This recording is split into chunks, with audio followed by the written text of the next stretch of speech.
Hari-hari tak akan sama lagi bagi keluarga dokter ARL di Tegal. Tak ada lagi sambungan telepon berisi curahan hati dari putri tercinta. Sudah 2 tahun, dokter di Rumah Sakit Umum Daerah Kardinah Tegal itu menjalani pendidikan dokter spesialis anestesi di FK Undip Semarang. Namun Senin malam lalu, berita duka diterima keluarga.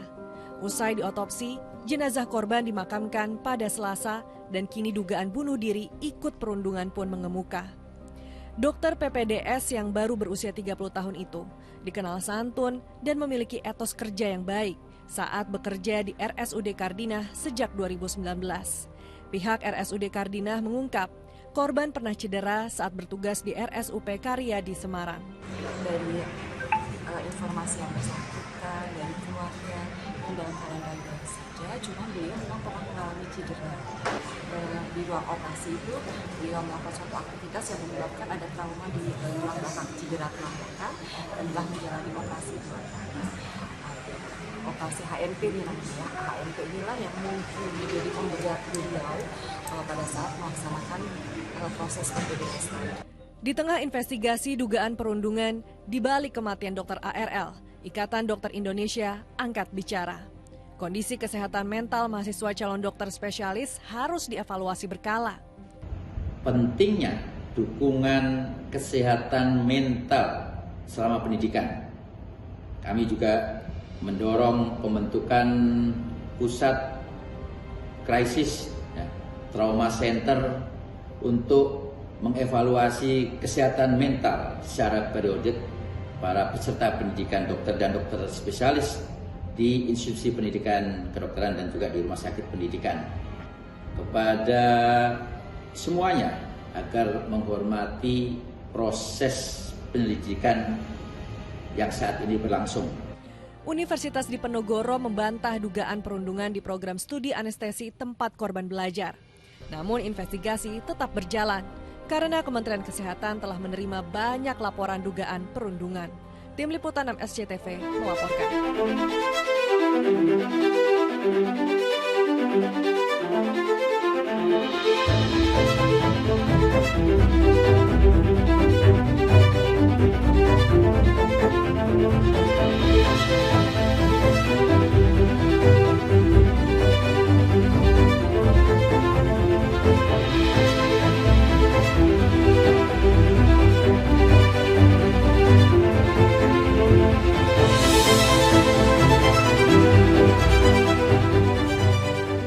Kemarin kan aku lihat tuh ada update podcast di Profesor Renat Salim. Nah, itu ngebahas tentang kasus PPDS, bullying PPDS Undip Semarang. Itu tuh ngebahas kenapa sampai sekarang belum ada tersangka gitu. Nah, menurut kalian gimana tuh? Sebenarnya detailnya gimana? Iya juga ya, kan kasusnya bulan Agustus kan, tapi Iya, sampai benar. sekarang beneran, ya tapi sampai sekarang belum Iya, bulan Agustus. belum ada korban sama sekali.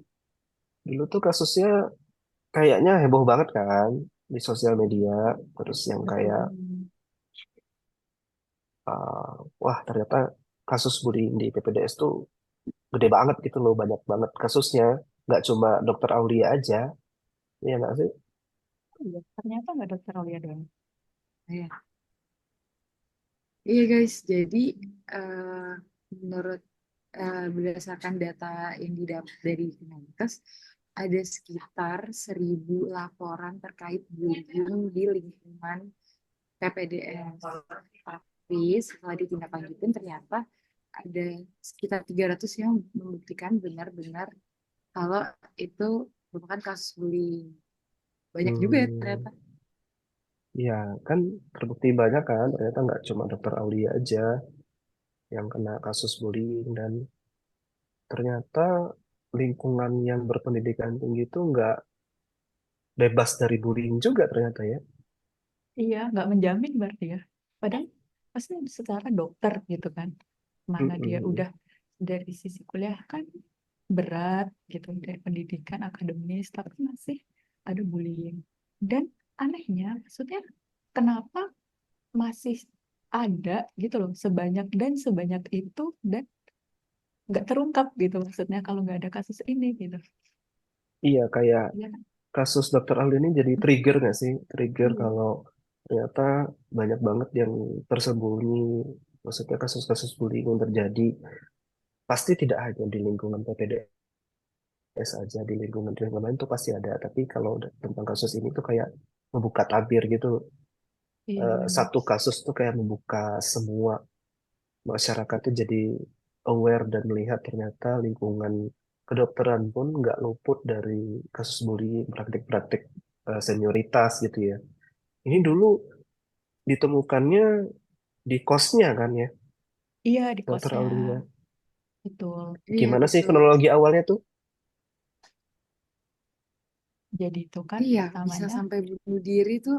karena ini, kalau apa, dari temennya itu coba hubungin si Hmm, dokter Aulia ini, itu hmm, seharian nggak diangkat, masa no respon sama sekali gitu kan. Akhirnya kan hmm, mereka worried kan, datanglah ke kosannya itu, coba untuk didatengin langsung, diketok, tapi tetap nggak dibuka tuh gitu kan.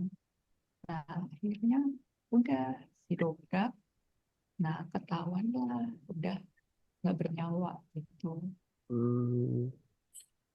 Terus baru manggil polisi kan ya waktu itu ya. Iya betul, baru manggil pihak berwajib. Terus kalau nggak salah ingat itu dulu polisi bilang nemuin kayak buku catatan gitu ya, buku catatannya Dokter Aulia. Iya Terus betul. nemuin obat-obat penenang gitu ya. Kayaknya obat-obat bukan obat penenang, obat anestesi yang dijadiin eh, apa suntikan biar Maksudnya lagi di untuk ruang apa, bunuh Pak? diri gitu ya. Mhm. Iya benar. Karena Ada kan dosis. polisi juga pas itu nggak nemuin kayak kekerasan, kayak penganiayaan, nggak ada gitu. Jadi benar Mas, Mhm. emang yang ditemuin cuman buku itu, buku hariannya dia itu, sama obat itu, obat yang apa ya, habis disuntikin gitu ke dirinya sendiri. Gitu. Iya. Terus aku kan pernah baca juga tuh ternyata obat anestesi itu kan benar-benar yang harus dengan dosis tertentu kan. Mhm. Kalau untuk operasi biasanya dengan sekian mili gitu ya, baru bisa tertidur atau baru bisa terbius gitu ya. Nah ini mungkin Dokter Aulia menyuntikkan dengan dosis yang di luar dari kewajaran itu kayaknya, makanya untuk mengakhiri hidupnya Dokter Aulia sendiri. Iya, bisa jadi sih. Karena ya itu tadi yang balik lagi, karena nggak ditemuin Tapi berarti, lagi kan. berarti, tapi berarti eh, bullying yang dia hadapin tuh separah itu ya sampai dia memutuskan mengakhiri hidupnya. Iya awalnya sih malah ini nggak ada Karena yang kalau mengakui. dari, iya katanya bullying yang dia dapat dapat di lingkungan PPDS itu benar-benar parah banget karena dia selain dia diminta uang banyak, bahkan kayak diminta untuk makan nasi Padang yang banyak dalam sehari kayak gitu. Hmm, Terus bahkan tuh dia di sana seniornya itu punya buku pedoman khusus untuk praktik seperti itu gitu.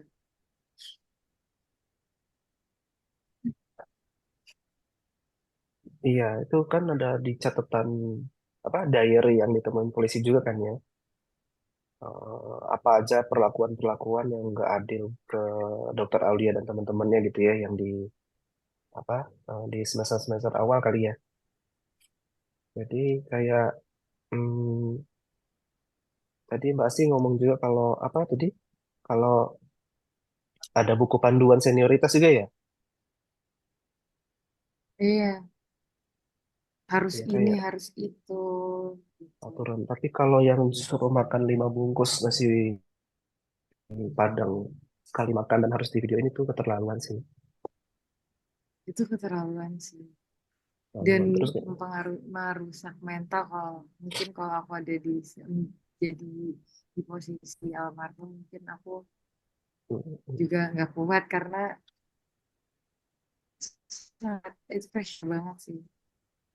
iya, terus nggak cuma itu ya. Jadi yang beli juga harus mereka yang para junior gitu. Terus yang bawain, yang ngebagiin ke semua para senior satu lingkungan PPDS itu. Kemudian kayak ngangkat galon dari lantai satu ke lantai dua gitu nggak sih ya? Iya, itu parah banget sih kalau itu Iya mah. betul. Masa secara kita cewek suruh ngangkat galon segitu beratnya dari lantai satu ke lantai dua misalnya gitu kan. Terus nggak boleh pakai bantuan kan, harus kita bawa sendiri kan. Iya, biasanya kan OB tuh yang bawain ya, Nah ini iya, harus mereka sendiri. kan Kalau sih cowok terus biasanya. ada buku merahnya juga kan ya, buku yang ditemuin itu. Lupa lagi isinya apa.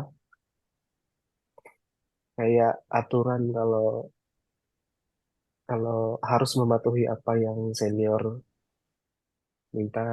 Kemudian kalau misalnya senior salah, nggak boleh salah gitu ya. Iya betul. Tapi anehnya kenapa ya itu kayak diwajarkan gitu ya. Apa mereka itu sebenarnya udah melapor tapi nggak ditanggepin atau mereka takut melapor gitu ya? Udah ngelapor malah si dokter Aulia itu sebenarnya. Jadi beberapa kali Oh, sudah dilaporin ke Undip ya kalau nggak salah ya, ke lingkungan Undip. Jadi mungkin sudah ada sistem apa Astaga. namanya whistleblowing, tapi Bisa sudah bilang. dilaporin tapi ternyata nggak ada tanggapan, nggak ditanggepin. Nah mungkin itu yang buat dokter Aulia makin jatuh kali mentalnya, makin hancur mentalnya. oh iya benar sih. Karena ini juga apa dari ibunya juga udah sempat laporin juga kan. Mungkin karena dia Mm-mm. sendiri lapor terus nggak ada tindak lanjut ya. Nah dia Mm-mm. mungkin curhat ke ibunya ya kan. Karena Mm-mm. terkait bebannya dia lah gitu. Beban Mm-mm. kerjanya dia juga yang terlalu banyak kan. Nah, makanya Iya. kayaknya orang tuanya, terutama ibunya itu juga sempat ngelaporin kan, maksudnya follow up gitu ke pihak undipnya gitu. Tapi sepertinya Mm-mm. juga nggak ada ini sih, nggak ada action sih, nggak ada Nggak ada respon. action, nggak ada respon Berarti lagi. kalau kayak gini dari undipnya sendiri whistleblowernya nggak jalan ya. Mm-mm. Mm-mm. Ya itu. Terusnya kan, Entah nggak ada atau nggak jalan ya. terusnya kan Jadi pertanyaan gitu. mungkin nggak Jadi jalan karena eh, mungkin nggak jalan karena setahu aku di undipnya sendiri itu udah punya kebijakan yang mengatur terkait bullying ini. mm-mm. Gitu. Iya, terus dari sisi rumah sakit Karyadinya juga sebenarnya pasti ada aturan kan. Tapi ternyata kayaknya sih ini kan culture yang terbentuk dari senioritas ya. Sepertinya memang ada subculture di lingkungan rumah sakit itu sendiri gitu ya. Mungkin tidak terjamah oleh si rumah sakitnya secara khusus gitu ya. Dan mungkin dianggap hal yang normal ketika para senior itu menggembleng para juniornya. Jadi rumah sakit itu nggak ikut campur dalam proses proses belajar mengajar antar senior dan junior tersebut gitu ya kali ya. Mungkin dianggap wajar kali ya, karena sebelum-sebelumnya juga gitu kok. Terus mereka juga bisa Mm-mm. ngelewatin gitu kali ya. Jadi, Iya, nggak dan memang kayak mungkin dianggap selama ini nggak ada kasus Iya, juga. gitu. Itu uang yang disetor juga gede kan ya berapa sih? kayaknya Jadinya 20 sampai sudah menjadi 40. budaya gitu. Berapa ya kemarin sempat baca tuh Kayaknya 20 sampai 40 juta per bulan. per bulan ya, per Mm-mm. bulan dan itu nggak cuma apa di Itu masih ada dan lain-lain ya. Nanti kayak yang dia diminta sama seniornya itu beda lagi. hmm, itu untuk satu mahasiswa atau ini di Ya mahasiswa. per mahasiswa itu 20 sampai empat Hanya puluh per juta. mahasiswa bahkan, Iya, iya, iya benar. Hmm, iya. kan gede banget walaupun nggak tahu ya tujuannya buat apa? Apakah Nah memang untuk itu. keperluan keperluan pendidikan? Enggak juga kan, bukan buat akademis gitu ya. Tapi untuk keperluan sehari-hari di rumah sakit sepertinya ya. Ngakunya ya si Iya, iya para seniornya dari tersebut. dari isunya sih gitu ya. Maksudnya kalau secara pendidikan, untuk pendidikan kan harusnya udah ada resmi ya dari pihak Mm-mm. undipnya juga pasti kan udah ada ketentuan berapa gitu. Iya. Tapi kalau Makanya itu kan sudah tiba-tiba, ada "Mm-mm, makanya apa udah ada biaya aturan. semesteran ada, UKT Iya, ada gitu ya. Tapi ini kan di luar itu berarti. mm-mm. Dan gede banget gitu. Dan Iya, itu Dokter gede Aulia, banget sih. Dokter Aulia itu kan juga dari keluarga yang kurang mampu ya kayaknya. Jadi untuk apa membiayai Dokter Aulia kuliah pun itu pakai beasiswa. Nah, gimana caranya dia nyari uang 20 sampai 40 juta untuk setoran tiap bulannya gitu. Nah itu kayaknya jadi Ya, itu ini keterlaluan dilema sih. juga deh. Pi- kok bisa sampai pihak kampus nggak mengetahui itu atau mungkin nggak menindaklanjuti itu gitu. Itu Mm-mm, kan mm-mm. uang yang besar gitu. Ya, apalagi kan belum kerja ya masih dalam lingkungan PPDS ya. Iya, masih mahasiswa gitu. Hitungannya kan mahasiswa ya mereka, ya. Mm-mm, mm-mm.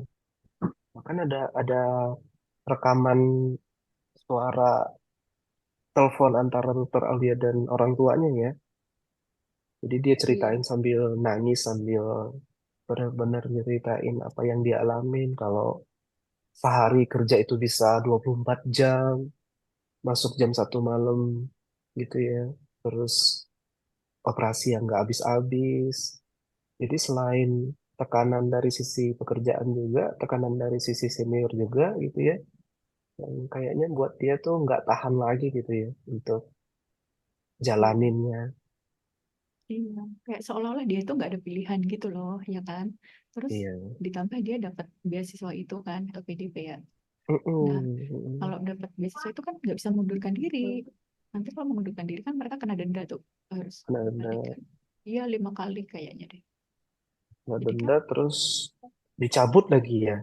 hmm, Beasiswanya dicabut, denda, terus nggak dapat gelar. Ya itu kan kayak Dokter ngelapor. Aulianya terhimpit gitu ya dari kalau dia berhenti kena, kalau dia nggak berhenti Iya, juga masih kena bullying sama seniornya kena juga. Iya, gitu ya. Jadi nggak ada posisi yang mungkin buat dia nggak punya pilihan lain dan nggak tahu ya apakah dia punya eh, temen untuk dia cerita gitu biar mungkin ada solusi buat dia juga. jadi seolah-olah dia kayak nggak ada yang Hmm, nolongin gitu, ternyata nggak ada yang juga bantu. teman-temannya, ya, jadi mungkin dia juga mungkin kurang banyak waktu ya untuk cerita atau mau cerita ke temennya juga temennya ngalamin hal yang sama, jadi di Iya lingkungan ya. yang sama. Jadi sama-sama nggak punya solusi ya mungkin tapi temennya ada yang dari biaya pribadi gitu ya sementara dokter Aulia ini dari biaya beasiswa Ya mau sebenarnya kan bantuin. kalau dilihat ya kan ya solusinya harusnya dengan dia ngelapor itu kan berharapnya dibantu, dikasih solusi gitu kan. Iya iya benar tapi ternyata setelah apa setelah dilaporin ternyata nggak ditanggepin juga dan berkali-kali ya itu ya nggak cuma sekali loh laporan itu. Bahkan whistleblowing system tuh di Indonesia sebenarnya bukan cuma dari Undipnya aja, mungkin bisa lewat Kemenkes. Cuman udah belum ya si Mbak Aulia itu lapor via laporan bullying di Kemenkes. Nah dia Kayak jalurnya kayaknya memang dari ke Undip ya. ya, kayaknya dia belum belum sampai ke Kemenkes. Mm-mm. Jadi ngelapornya ke Undip ke pihak kampus mungkin yang terdekat ya.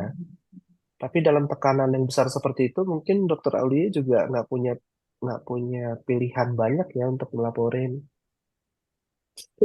Mungkin ke Kemenkes juga, apakah mungkin tahu tentang jalur apa pelayanan yang dibuka sama Kemenkes atau enggak, dia tahu apa enggak juga nggak tahu deh.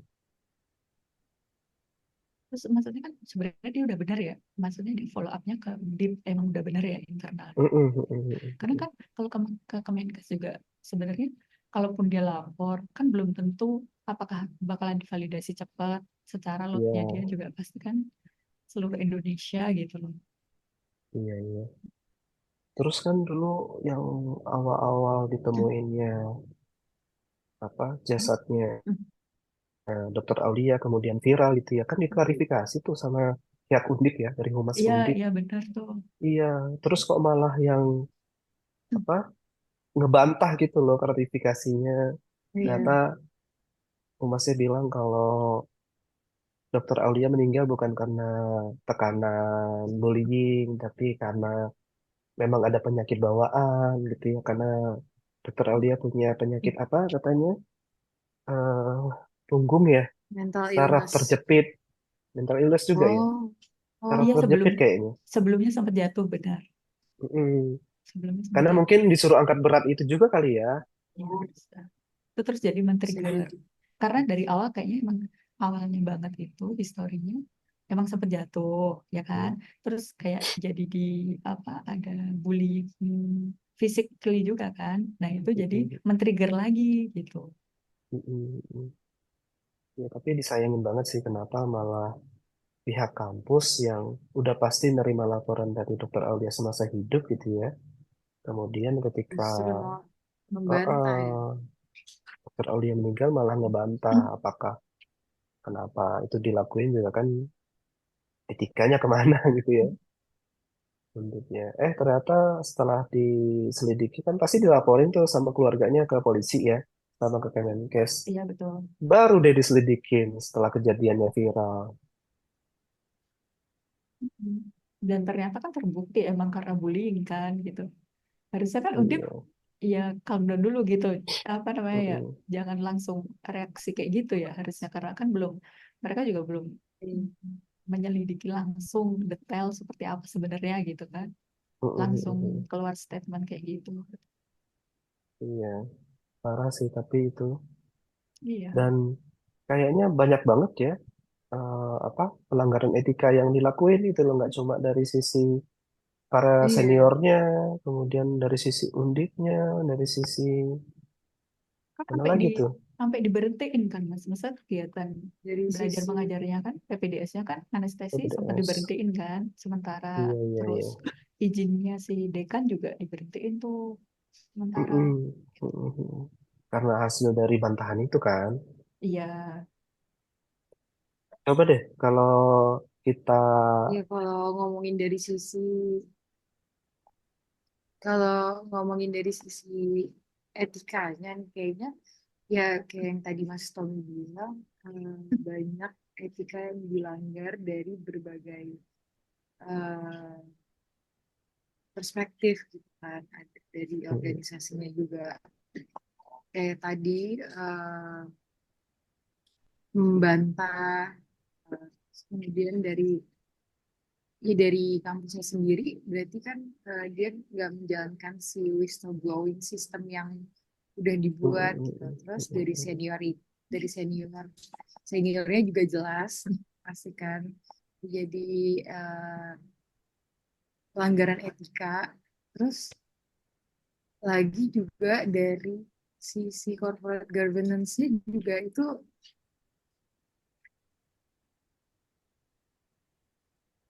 ada pelanggaran etika gitu.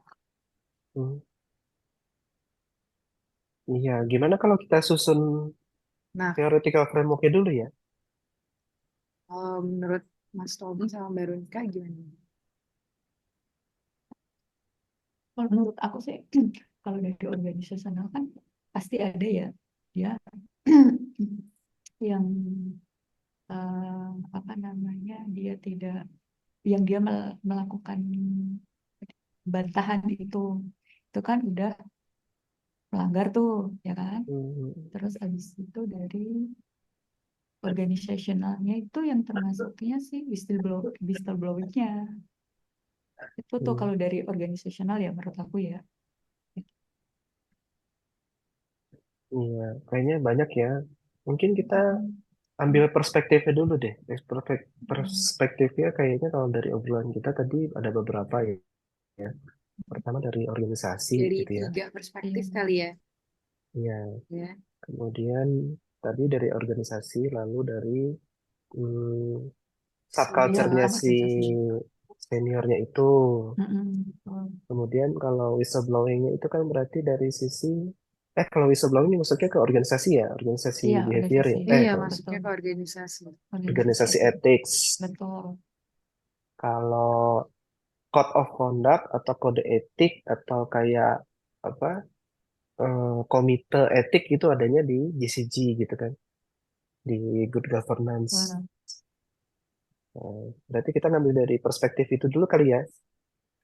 iya sih, itu yang kelihatan banget ya, gitu. Mm, mm, mm, mm. Yang kelihatan banget. Iya.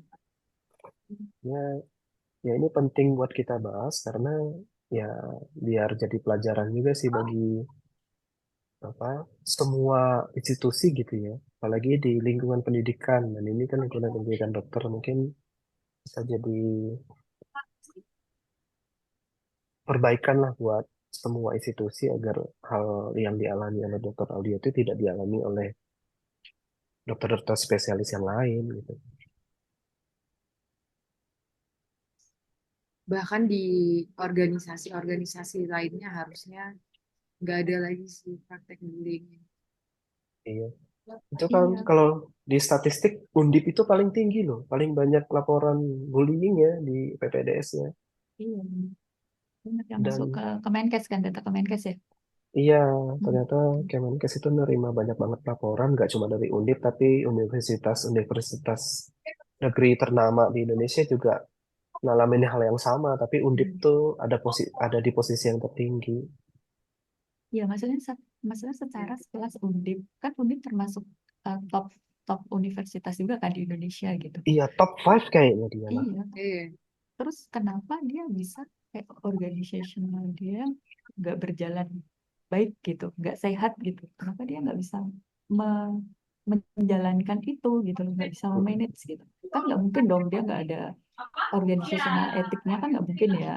mm, mm, mm, Pasti ada, cuma ya yang kemungkinan besarnya nggak dijalankan gitu. mm, mm, Hanya mm. sekedar ada gitu kan. Iya. Terus apa sih yang masuk ke organizational ethics ya? Yang itu Tadi tadi mas, yang pasti itu yang whistleblowing Ya itu itu tadi kan.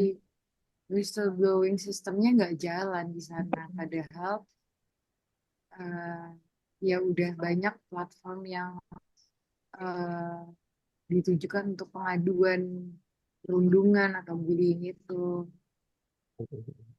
Tapi kan ternyata nggak ditindaklanjutin bahkan pada saat udah kejadian kayak gini, almarhum Maulianya udah meninggal, masih aja organisasinya tuh denial gitu. hmm, Kalau itu berarti terjadi perundungan gitu. klarifikasi yang di apa yang dari Humas Undip itu juga masuk ke organizational ethics ya berarti. Iya betul. Dalam harusnya kan dia kooperatif dong gitu loh. Ini kan proses Mm, biar diinvestigasi sama yang berwenang lah, kan ada polisi juga kan. Hmm. mm, Bukannya mm. malah seolah-olah kan dia menutupi gitu kan. Iya iya betul. Jadi Dengan nutupin ya dari dengan dia fakta yang membantah, ada. betul, dengan dia membantah kan dia seolah menutupi gitu.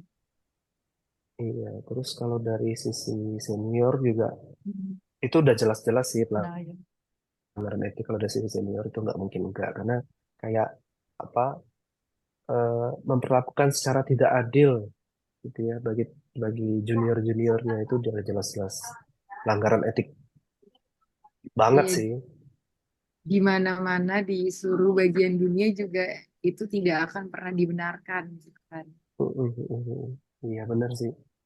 Jadi kalau praktik bullying itu di mana-mana pasti tidak akan dibenarkan ya. Tidak hanya di Indonesia, tidak hanya di PPDS, tidak hanya di organisasi, tapi di seluruh dunia itu pasti larang keras itu praktik bullying karena Itu dampaknya besar banget. Mas, ya karena gimana pun juga bullying itu kan ya pelanggaran hak asasi manusia kan. Mm, mm, mm, mm. dan Tapi Iya banyak itu, benar. impact buruk. tapi itu culture juga nggak sih kayak gitu tuh? Iya culture. Jadi sebenarnya Ya mungkin jadinya PPDS, sudah jadi budaya. iya ya, bullyingnya udah jadi budaya ya. Eh, Praktek senioritasnya sih yang udah jadi budaya. Dan ternyata si seniornya juga sempat buat status juga kan ya, dan di capture sama warganet kan. Oh iya, betul. Iya. Jadi Di yang media masih, sos, di medsos ya. iya, jadi yang masih berpendapat kalau hal yang dilakukan sama mereka itu hal yang wajar gitu. Berarti kan mereka tidak ada Iya. sama sekali merasa bersalah ya. Iya. Kalau dari sisi good governance sendiri gimana tuh kita lihatnya? Ya kalau menurut aku, eh, kalau dari good governance sendiri kan, eh, good governance itu kan harus cakup beberapa prinsip gitu kan. Yang pertama itu ada yang pertama itu ada konsistensi, kemudian responsibility, terus ada akuntabilitas, fairness, transparansi, sama effectiveness. Nah, yang dimaksud harus menekankan prinsip-prinsip itu tuh, kalau dari Undip sendiri itu kan, ya kalau dari Undipnya sendiri kan udah ada code of conduct terkait ini ya. Itu ada peraturan dari rektor Universitas Diponegoro tahun 2016 itu yang terkait kode etik mahasiswa Undip. Dari peraturan-peraturan tersebut berarti nggak ada eh, penerapan good governance yang baik di sini gitu, karena balik lagi ke yang tadi kan harus menerapkan prinsip-prinsip si eh, konsistensi, responsibility. Kalau dari konsistensi kan berarti harusnya dari pihak Undip itu bisa konsisten menerapkan eh, peraturan yang mereka sendiri sudah buat gitu. Hmm, hmm, hmm. Selanjutnya kan dari responsibility, kalau dari konsistensi aja mereka tidak konsisten gitu, eh, berarti mereka nggak responsibility gitu atas peraturan yang mereka buat. Kemudian dari situ kan berarti harusnya dari Undip tuh harus ada kontrol, harus ada evaluasi. Mungkin itu belum diterapkan di sana, kalau menurut aku. Hmm, iya sih, berarti pendekatannya pakai teori craft ya. Iya benar Mas, pakai kertas. Iya, jadi ternyata walaupun sudah ada kode etik ya, sudah ada aturannya, dan sudah ada komite etik ya, tapi ternyata bila craft itu tidak dilaksanain, ternyata good governance itu tidak tercapai juga gitu kan. Iya, jadi cuma di atas Iya, kertas doang gitu kan, kayaknya ya. iya, Seolah di betul. atas kertas. Karena nggak ada evaluasi itu kan, harusnya ada evaluasi ya Hmm, terkait peraturan-peraturan yang sudah dibuat sehingga bisa efektif gitu dalam iya, penerapan. betul-betul. Kalau misalnya diterapkan Jadi, dengan baik craftnya itu ya, pasti iya, semua sistemnya, kode etiknya, kemudian dari sisi aturannya, dari sisi komite etiknya itu berjalan dengan baik gitu. mungkin kalau Harusnya tegas dari Undipnya nggak akan ada tuh praktek perundungan, bullying kayak gitu. Jadi Iya. kesannya kayak eh, peraturan-peraturan ini tuh cuma ini ya, cuman formalitas gitu. Benar, benar, benar. Formalitas sayang banget, padahal itu hal yang penting. Kalau Iya, organizational behavior gimana tuh? Tadi teorinya pendekatannya seperti apa, Mbak Renika? itu Mas, jadi kan kalau organization itu kan sebenarnya ya seharusnya seperti apa gitu. Maksudnya kayak dia itu udah ada aturannya kan ya. Mereka udah buat Mm-mm. nih. apa namanya behavior yang akan mereka anut nih dalam dalam di PPDS itu kan. Nah, Hmm. cuman kan eh, ya salah satunya kan si whistleblowing itu. Cuman kan Hmm. kenyataannya kayak seperti tadi dokter dokter Aulia udah lapor, cuman nggak ada tanggapan kan, nggak ada action gitu. Hmm. Makanya sampai kejadian seperti ini intinya sampai si dokter Aulia akhirnya meninggal gitu. Coba mereka aware ke situ gitu kalau itu tuh penting gitu. Mereka tuh butuh apa namanya organisasi yang sehat gitu, yang transparan gitu kan. Nah, pasti kan mereka akan aware tuh sama sistemnya itu. Jadinya nggak ada tuh pencegahan-pencegahan. Jadinya nggak akan Hmm. separah ini gitu loh, bukan sefatal ini gitu. Kalau kalau misalnya mereka aware, mereka pasti akan itu nanti whistleblowing, pentingnya whistleblowing itu apa sih tujuannya gitu kan. Kalau misalnya mereka aware nih, kalau whistleblowing kan artinya kalau ada yang lapor itu ada yang melanggar nih, ada pelanggaran kan, artinya yang harus mereka tangani gitu loh. Hmm. Cuman kan karena diabaikan, ya jadinya sampai ada korban nyawa.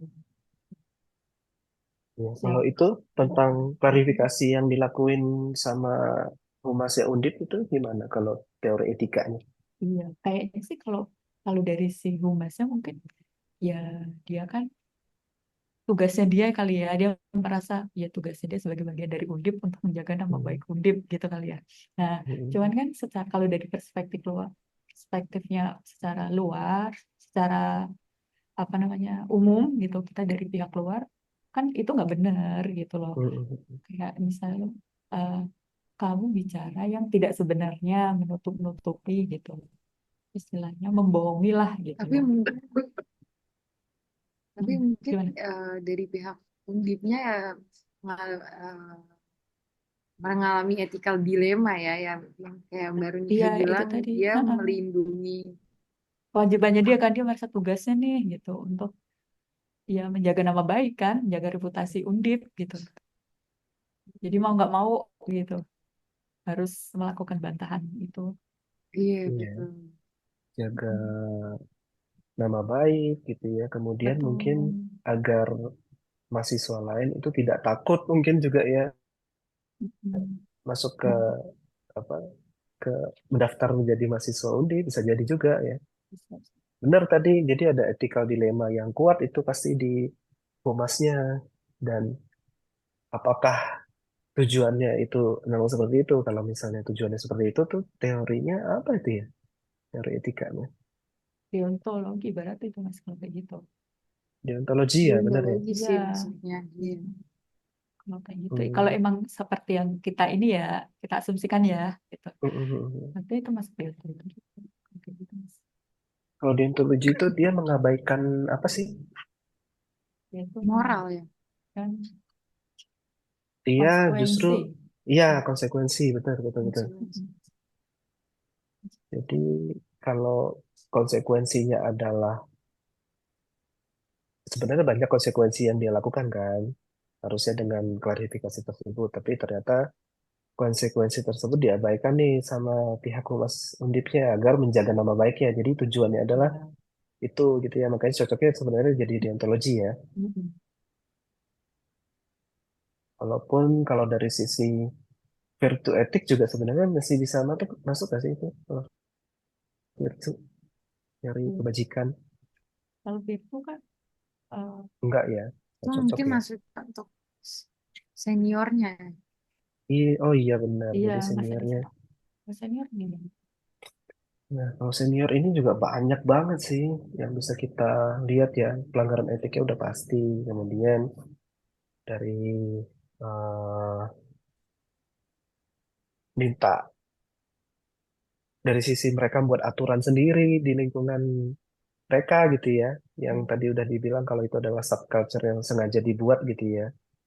Kemudian harus setoran secara eh, junior semua juniornya harus setoran 20 sampai 40 juta. Kemudian apa segala macam aturan itu harus meninggikan si seniornya kemudian merendahkan si para juniornya gitu ya Nah, itu tadi kan udah dibilang kalau semua praktek bullying itu kan Mas itu adalah universal ethics ya.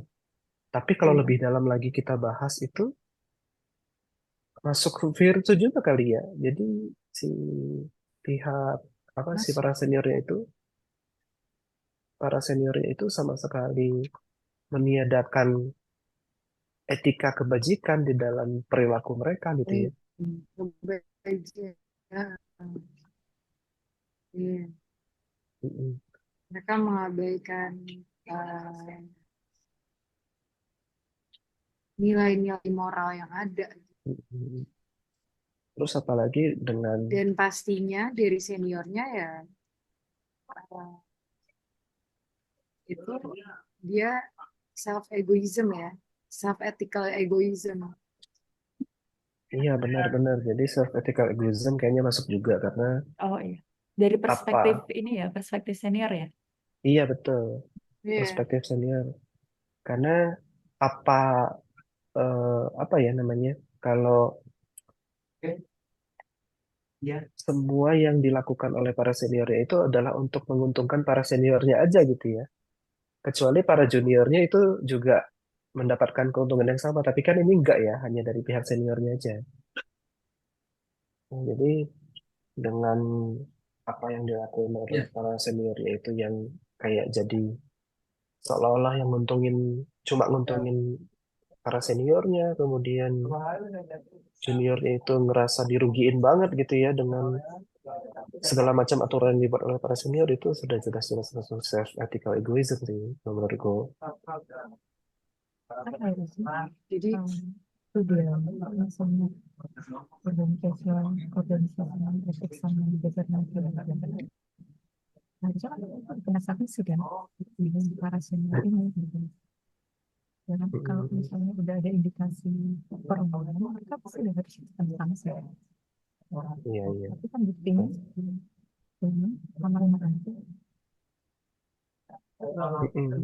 Jadi harusnya kalau ketiga faktor ini itu tidak terjadi, udah otomatis pasti Dokter Aulia itu tidak mengalami kejadian seperti itu ya. Jadi konklusi iya, kita apa nih kira-kira? Kan kita udah bahas panjang nih dari awal kronologi, kemudian kita coba lihat dari theoretical frameworknya, lalu kita lihat dari pengaplikasian teorinya. Kira-kira konklusi apa nih yang bisa kita buat nih dari obrolan kita ini? kalau dari aku eh, sebenarnya kan ya itu si Undipnya kan udah punya code of conduct. Ya kalau udah dibuat harusnya dia menerapkan si good governance, good corporate governance itu. Jadi dia harus bisa mencakup prinsip-prinsip yang dapat mendukung penerapan code of conduct dari yang sudah ditetapkan agar bisa berjalan secara efektif kayak gitu. Iya iya benar. Dengan menerapkan si prinsip crafted itu konsistensi.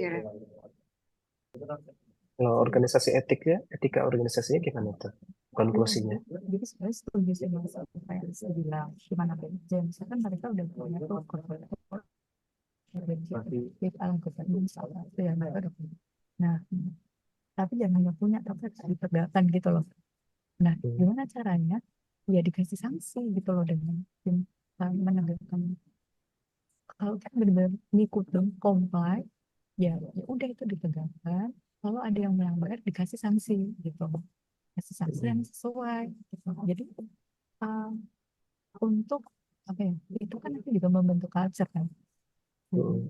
semua stakeholder dalam organisasi itu juga bakalan aware nih oh ini tuh ada norma ada etika yang harus kita ikuti kalau nggak diikuti ya kena sanksi sanksinya apa gitu. Terus dari induknya juga dari organisasinya pentingnya whistleblowing itu ditegakkan lagi disosialisasikan gimana cara apa namanya, alur penyampaiannya, alur pelaporannya seperti apa gitu. Jadi ya mengantisipasi hal-hal kayak gini gitu. Kalaupun kalaupun misalnya kan ini kan subculture ya, subculture yang buat kan emang susah banget ya kalau misalnya mau langsung dihentikan gitu. Walaupun misalnya masih ada, seenggaknya bisa meminimalisir gitu dengan adanya whistleblowing. Iya, iya benar. Berarti kalau dari sisi etika organisasi, kemudian dari sisi good governance gitu ya, segala macam aturan itu harus ditegakin lah ya. Kemudian itu harusnya bisa mengintervensi dari subculture yang buruk gitu ya.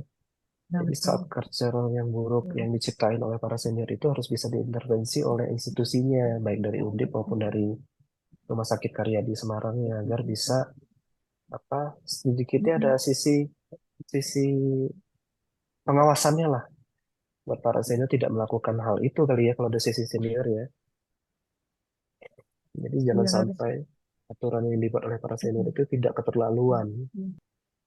Gimana obrolan kita hari ini? Sangat bermanfaat ternyata. Ada lagi nggak sebelumnya? Oh, sangat bermanfaat sekali. Cuman masih Iya, menjadi pertanyaan kenapa sampai detik ini belum Jadi yang bisa kemarin tersangkanya itu belum bisa terungkap kan.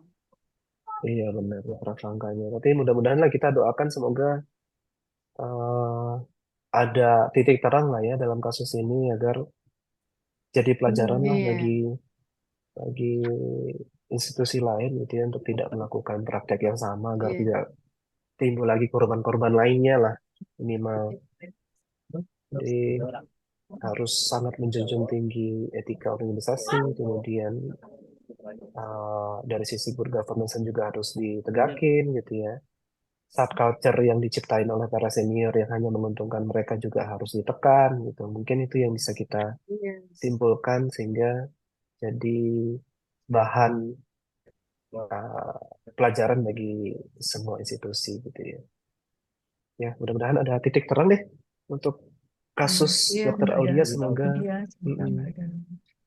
dari sisi keluarga Dokter Aulia juga akhirnya mendapatkan apa justice lah, kebenaran dari atas terjadinya kasus ini gitu iya. ya. Oke deh, kalau gitu kita Oke. cukupkan obrolan kita hari ini. Semoga apa yang kita obrolin itu Oke. menjadi ilmu yang baik juga buat kita dan mungkin pembelajaran buat Ber- kita semua gitu ya. Bermanfaat. Oke, terima Oke. kasih Mbak Asti, Mbak Ronika. Terima kasih, Mas Tommy, Mbak Ronika.